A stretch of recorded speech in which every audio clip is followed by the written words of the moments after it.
Yeah, okay. So, hello, ma'am. Welcome. Hi. to- uh, Yeah. Hello, ma'am. Welcome to Voice of Impact episode 2.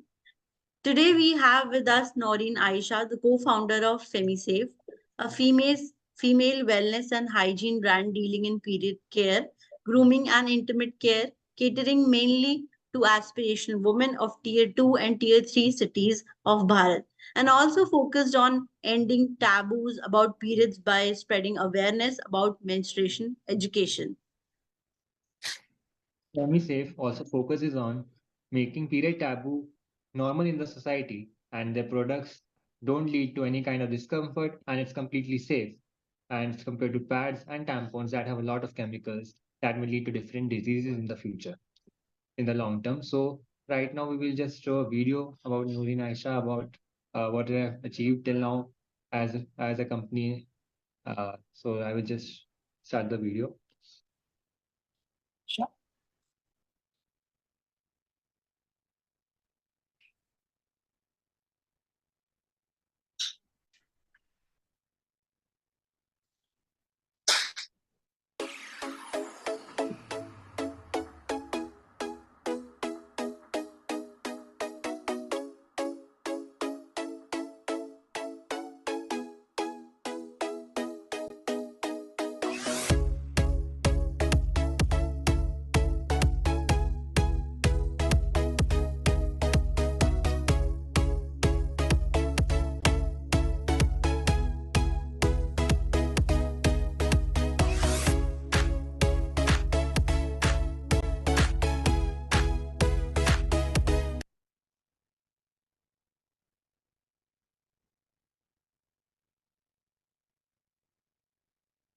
So, further, ma'am, we welcome you. Thank you so much. So, ma'am, like here we are starting with the questions. So, like for our first Sure. question is that you started with menstrual cups that are used for long term, like they are like can be used for like 12 to 15 years. So, how did you ensure, like in the initial stages of the business, that how like other inflow of revenue in the business, like you have one sale, have had the sale, and you are like not gonna have it like for around like 12 to 15 years. Yeah. So this is one question that we usually get even when we pitch to investors.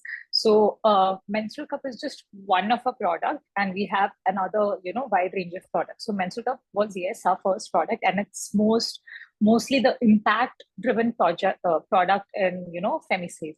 So as you said, menstrual cup, yes, it generates revenue just once. Let's say for 4 to 5 years, one customer, once they buy it, they're not going to come back to us. So that is why we have a lot of other products also. So FemiSafe, it's like, if you ask what is FemiSafe, we're a female wellness and hygiene brand, and our aim is to make a woman's life much more easier, and that we do it with different products. So the grooming category, whatever products we have in the grooming category, so let's say facial razors. So the facial razors are bought every 2 months by a customer. Then we have the period panties, we have winged panty liners. So all these products are repeat purchase.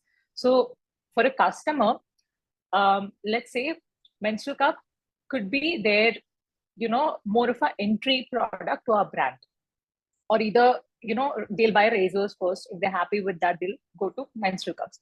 So we as a brand, we don't focus on selling only menstrual cups. Our focus is, selling all the products. But yeah, menstrual cups, since we launched it first, and there is a purpose, why we launched menstrual cup. So that is what is actually driving our brand, as with regards to impact and purpose. But on the other side, our revenue is generated. Obviously, menstrual cup is one of our highest selling products, and it's one of our best sellers. But recurring revenue for us comes from different products, as I said, facial razors. And another thing that we noticed in the last financial year, when we, did a small look into how many customers are coming back for us every month or whatever, we've seen that a lot of people who have bought already menstrual cups are coming back to us. So they're either buying it for their friends, for their family. So that way also we're having repeat purchase, but it's not the same customer. It's like that specific customer buys it for their family or friends and so on. So revenue from menstrual cups, yeah, it's just like one time. But then repeat purchase comes from our other products. So next is like, how do you educate women, like basically, like using menstrual cups? Like they have a possibly have a constant thought of like the cup getting stuck inside the vagina after insertion. So how do you deal with that? So when we started FemiSafe, our whole idea was to not create just another brand, but our vision or our mission was basically to bridge the gap of lack of awareness. So if you see when FemiSafe started, there were other brands also. But even then, a lot of people still did not know, how to use a menstrual cup, or they did not have awareness about their own bodies.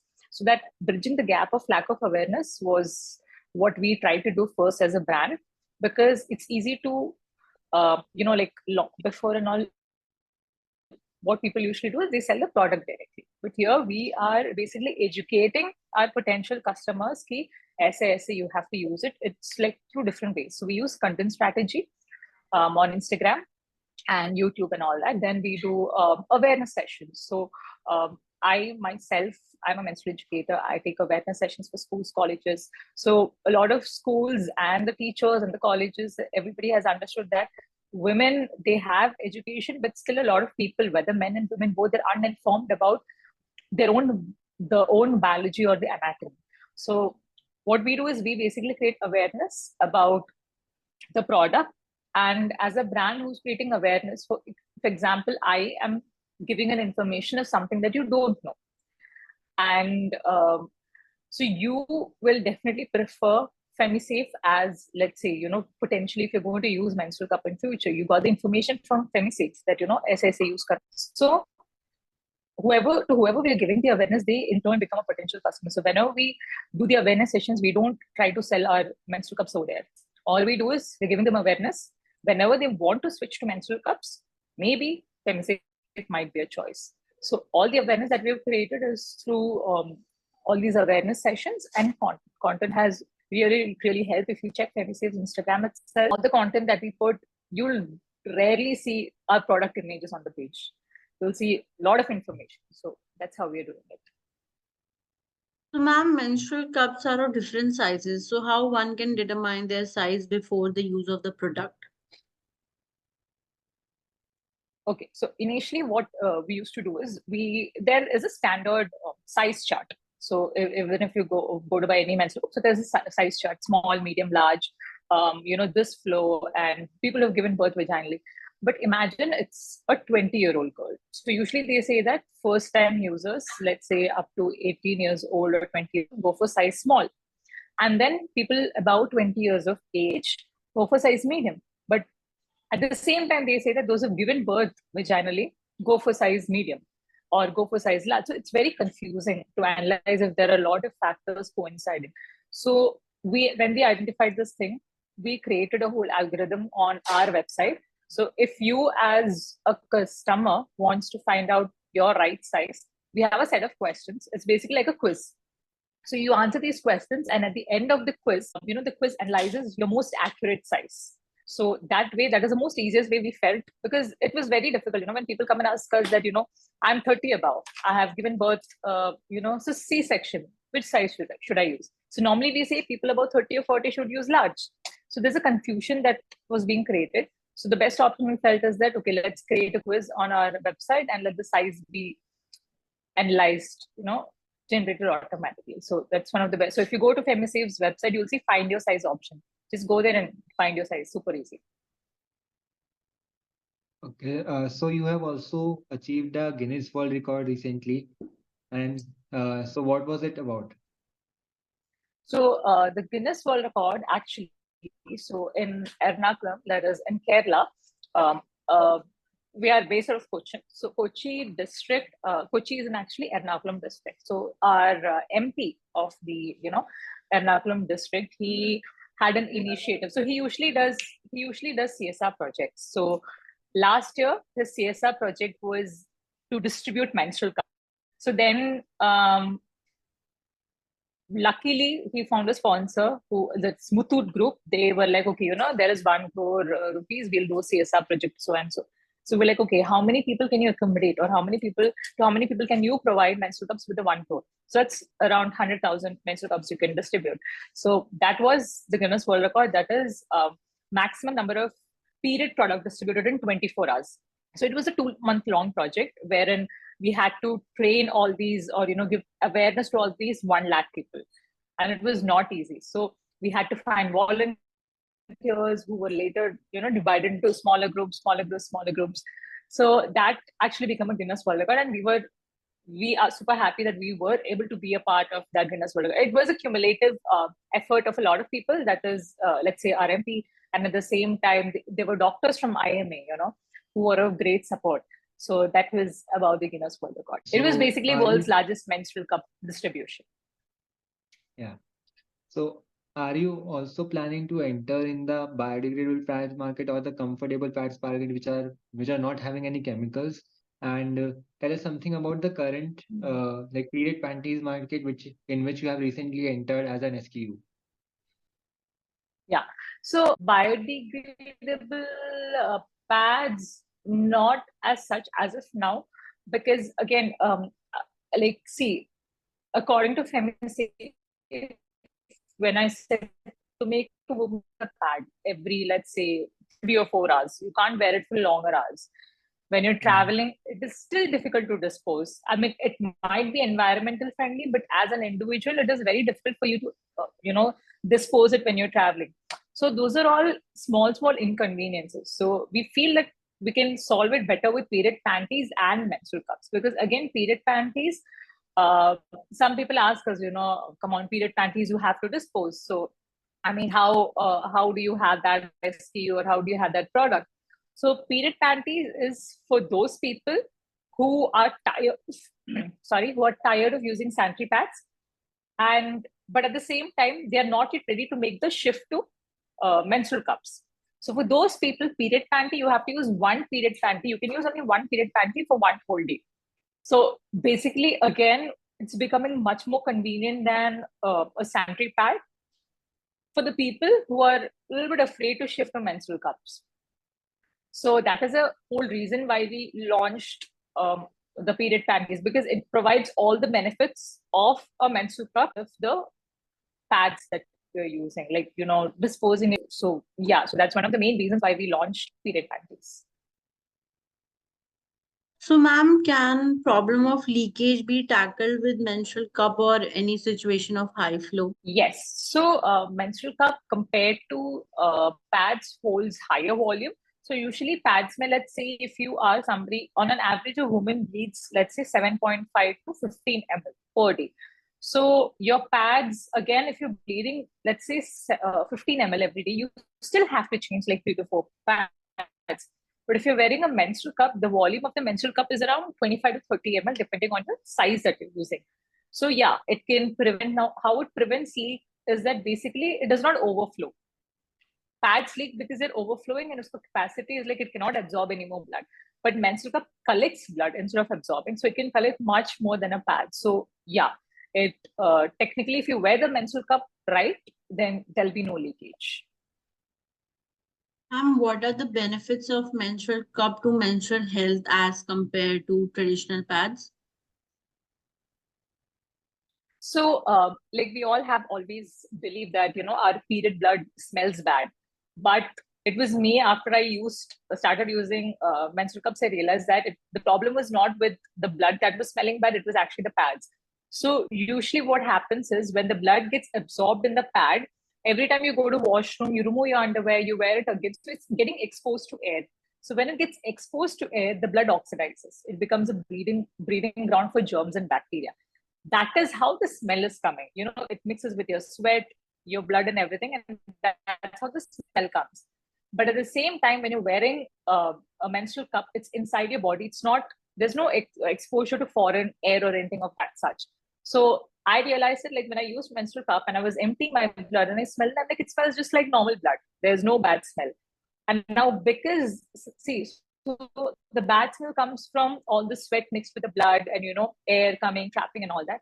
Same reason is for rashes also. So when that place becomes a breeding ground for germs and bacteria, you start itching, rashes, foul smell, and all these things. So if you ask me the benefit of using menstrual cup, health benefit, definitely no rashes, no itching.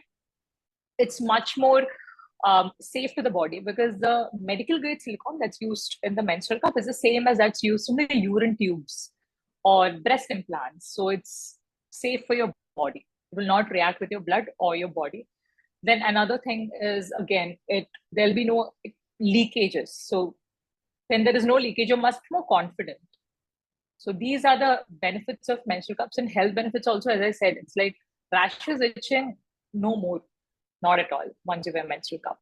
And I guess it's a one-time investment, as we all hear it a lot. Exactly. People say, oh, it's 400 rupees, like it's expensive. I'm like, just calculate the amount you're spending every month for your periods. Let's say you're going to spend at least 100 to 200 rupees, which is going to be around 1 lakh in your entire lifetime while buying sanitary pads. But at the same time, if you invest in menstrual cup, let's say you use one menstrual cup for 4 to 5 years. Yeah. Women menstruates for, let's say, 30 to 40 years of her life, will have to maximum use 4 menstrual cups. But still, you are spending only 2,500 rupees around in your entire lifetime to manage your periods. But when it comes to pad, then you're spending lakhs on it. I have a question on this. Like, I don't know, is it a gimmicky product or not? We have a menstrual cup cleanser also available in the market, but at the same time, I listened that menstrual cup can be cleaned by only a normal distilled water also. So, is it a gimmicky product or it's like really a good to go product type?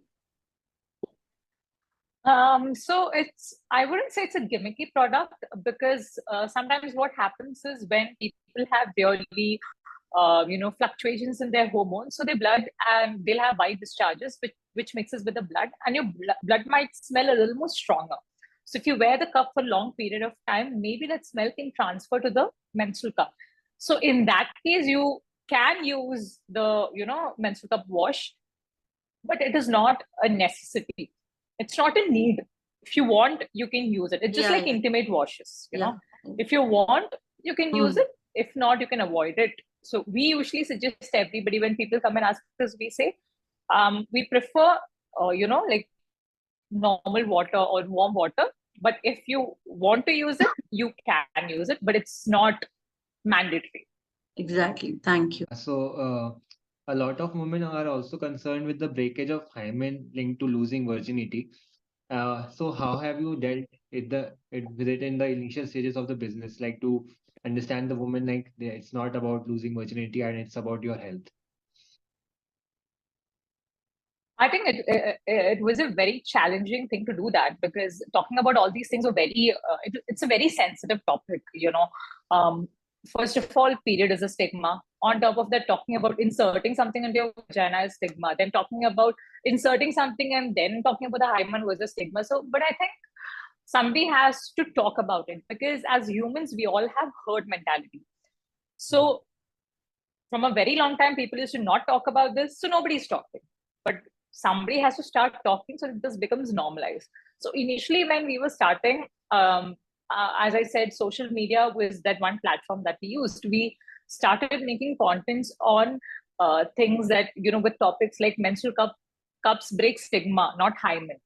And we really had to explain to people the biology of what actually hymen is, because people used to associate hymen with virginity.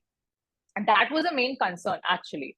So hymen stretching or tearing was not the primary concern of the people, their concern was losing virginity. So I realized that we had to kind of explain the whole idea of virginity. What does it biologically mean? So that's where we started from the root. So people used to think that hymen is a seal, and if something happens to it, you lose your virginity. But the actual biological meaning of virginity is only if you had sexual intercourse. So that was not like, nobody knew about it. Like maybe people knew, or but they were like, no, if something happens to the hymen, then you're not a virgin. So it's like, and I explain people the word virgin, like imagine you are driving for the first time. You are a virgin driver. You're drinking for the first time. You're a virgin drinker. Same way, you had sexual intercourse for the first time.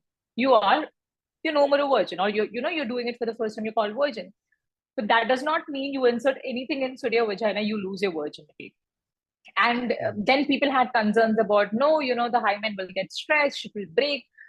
They used to think that it was a seal. So if this is your hole, they used to think this was a seal like this. So I had to make them understand that. Imagine if it was a seal, how would your menstrual blood flow out? It would get trapped over there. So hymen is basically like a curtain to a door. So if you want to insert anything, things go inside. And it's not like a wall, it's not like a sealed wall or something.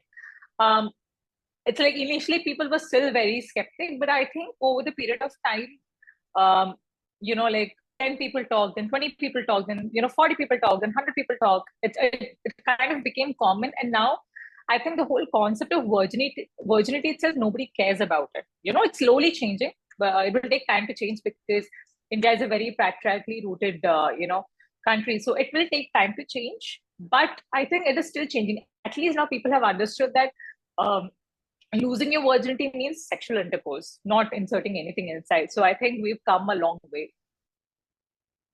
Yeah, it's basically a big stigma. Like there is no menstrual education as well, and there is no sex education as well. So basically, that would cause a lot of problems. And Yeah, we actually have, our biggest problem was there was lack of leave sex education. There was lack of education on women's body. So we used to have customers who come and ask us, like, "Hi, I have delivered 2 babies, vaginal birth. Where do I insert the menstrual cup?" So we tell them you have to insert it into your vagina. So they ask us, "Oh, you mean vagina? Okay, so but I will not be able to pee, right, if I insert in my vagina." So there were women, we have spoken to women who did not realize that they have 3 holes down there. They thought they have 2 holes, and they menstruate from the urethra. And this is about people who have given birth, vaginal birth, not even C-section. So we realize that it's sex education is secondary. Like the women need to know about their body first. So even now, when I go for menstrual awareness session, I have a slide, human anatomy, and I've clearly distinguished the 3 holes. I'm like, I don't care if you guys find it gross, but you need to know it. And then I show like what is hymen, where is the hymen? Because imagine women who've given birth don't know. I mean, so it shows how how loosely educated our community is, because again nobody talks about it. If somebody talks, then they're an outcast, or they're arrogant. So yeah. So also there is a thing like, is there if there are cases of like when you insert the menstrual cup inside the vagina, like in the initial stages, like you are using it for the first time, is there any case of like bleeding for in the initial, like for the first time, like because of breakage of hymen or anything? So yeah, so basically your hymen is actually a thin membrane. So the hymen doesn't break, it basically stretches. So the reason why hymen stretches is to accommodate whatever you're inserting inside. So hymen, again, since I said it's a small thin tissue membrane, what happens is when you're inserting something inside, right, the tissues get sprained. Basically, it's not a bone that will break, it's like a tissue which gets sprained. So anything that gets sprained, sometimes they might, be light bleeding. It's because they're tissues, they're a very thin membrane of muscles. So that might happen. But again, you don't need to worry about that, because that does not mean you've lost your virginity. So even there are people who, like, we tell people to find your, menstrual cup size. You have to find your cervix height. So for that, you have to insert your finger inside and see where you can, feel your cervix wall.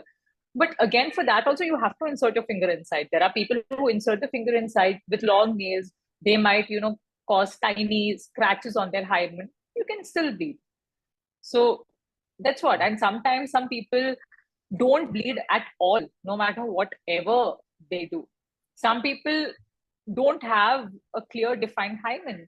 And there are some people who have a sealed hymen, which is like completely closed, and they need to have a hymenoplasty. They have to, kind of get it operated, because the purpose of hymen, I tell everybody, is to only avoid microorganisms to enter your vagina. It's basically, you don't want intruders. Like you put a curtain because you don't want intruders to, come inside. It's the same thing. So I wanted to ask one more thing, like how many women have you reached till now, like for menstrual cups, and how much impact they're creating in promoting menstrual cups?